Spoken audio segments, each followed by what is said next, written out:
देशाचे प्रधानमंत्री नरेंद्र मोदी साहेबांच्या नेतृत्वाखाली 7 डेलिगेशन जे आहेत हे विविध देशांमध्ये जाणार आहे. त्याच्यामध्ये माझी देखील निवड माननीय प्रधानमंत्री मोदयांनी केली.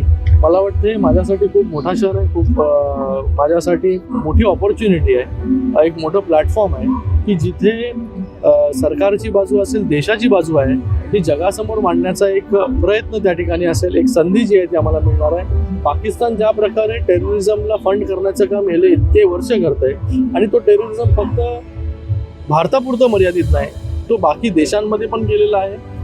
विविध वेगवेगळ्या वेळेस आपण पाहिलंय की अमेरिकेवरती देखील अटॅक झाला, UAE वरती देखील अटॅक झालेला आहे. आणि हा जो पाकिस्तान जो टेररिझमला पोचण्याचं काम गेले इतके वर्ष करते त्याचा देखील खरा चेहरा हा जगासमोर मांडण्याचा हा एक प्रयत्न असेल.